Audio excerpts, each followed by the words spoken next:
important. Mais monsieur Seydi, j'aimerais revenir sur un point, le point des ressources. On donne beaucoup l'exemple de la Chine qui met les ressources nécessaires qu'il faut pour ce retour et pour justement que leurs talents développent leur pays. Où se situe la responsabilité de l'État dans tout ça, selon vous, par rapport à cette intelligentsia africaine, sénégalaise? Est-ce que l'État a une responsabilité de mettre dans de bonnes conditions cette intelligentsia pour qu'elle développe le pays? Ah oui, oui, oui. L'État est au début de la chose. Il peut aussi être à la fin de la chose parce que, après tout, notre système éducatif est à presque, je n'ai pas envie de dire 100%, mais pratiquement près de 100% public. Il y a du privé, mais la part de l'État dans l'éducation est énorme. Et ça, c'est clair. Alors, la question du financement donc, se pose parce que l'éducation, dans tous les pays du monde, l'éducation a besoin d'être financée. On parle de société du savoir. C'est ça. On vous dame le pion. Dans ce domaine, on vous dame le pion à jamais. Où vous existez, à ce moment-là, vous investissez dans l'éducation, donc la connaissance, le savoir. À ce moment-là, vous êtes à la pointe de l'innovation et vous êtes devant. Tout le monde vous voit devant. Mais si vous ne faites rien dans ce domaine, vous voyez déjà pour débaucher un enseignant, un professeur ou une intelligence, une véritable intelligence, certains sont prêts à mettre énormément de moyens. Celui-là qui avait dit au professeur Abdou Salam Sall que le salaire qu'on lui a proposé, une personne normale, raisonnable, ne peut pas le refuser. Vous pensez que celui-là... Donc quand des gens sont prêts à mettre autant, oui, et qu'ailleurs, certains semblent être en train de dormir, ne pas comprendre cela, c'est un problème. Ouais. Je vous donne le Sénégal. Quand on parle de question de budget au Sénégal, de financement, les gens vous disent, oui, on a mis tant de pourcents du budget. Non, ce n'est pas ça, on passe à côté. On a fait, il est témoin de cela, on a fait la CNES, la Concertation nationale sur l'avenir de l'enseignement supérieur en 2013, où on a remis sur la table pratiquement toutes les questions de l'enseignement supérieur.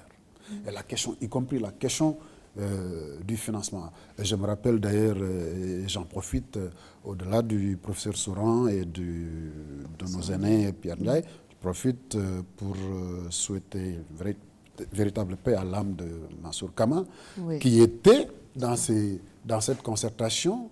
Je me rappelle, il y avait eu des tiraillements sur le mode de financement. Nous, du SAES, notre camarade Yuri Sall, qui proposait des prélèvements sur certaines entreprises pour financer, mais Mansour Kama et d'autres d'ailleurs n'étaient pas le seul, avaient une autre approche. Donc il y avait des discussions où tous ces gens-là aimaient le Sénégal. La proposition c'était quoi?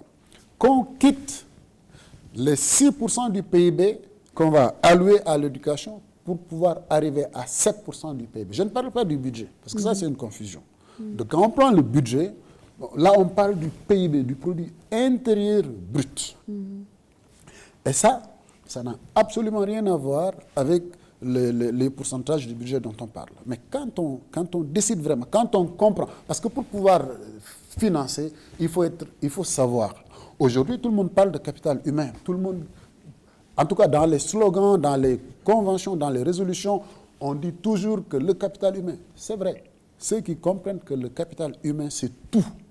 Parce que tout dépend du capital humain. Ces gens-là, s'ils sont conscients, si ce n'est pas seulement des slogans qu'on balance comme ça, ils seront prêts à mettre le prix pour avoir le capital humain qu'il faut bien former. Et le monde est tellement ouvert qu'on peut avoir beaucoup de choses. Il peut y avoir même des transferts de compétences, de technologies et tout, sans pour autant que cela nous coûte plus qu'il y a 20 ans, 30 ans, 40, 50 ans. Parce que tout est ouvert. Il y a tellement d'opportunités qu'on peut saisir avec peu de moyens. Mais qu'est-ce qu'on fait? Est-ce qu'on fait? Et à ce moment-là, si vous me posez la question, quelle est la responsabilité de l'État? Je vous dis oui. L'État est... On ne peut pas ne pas parler de la part de l'État dans cette fondamentalement responsable. L'État a besoin, mais si l'État crée ces conditions-là, et après, les gens n'auront même pas besoin de l'État. Figurez-vous que dans cette concertation déjà, le scénario, et ça c'est parmi les recommandations, c'était quoi? L'État avait conscience que lui ne pouvait pas tout faire. Même la question des bacheliers, il y avait une proposition de, oui, le scénario en 2017 devrait être qu'on ait l'équilibre, que 50% des bacheliers soient dans le privé et que 50% des bacheliers soient dans le public.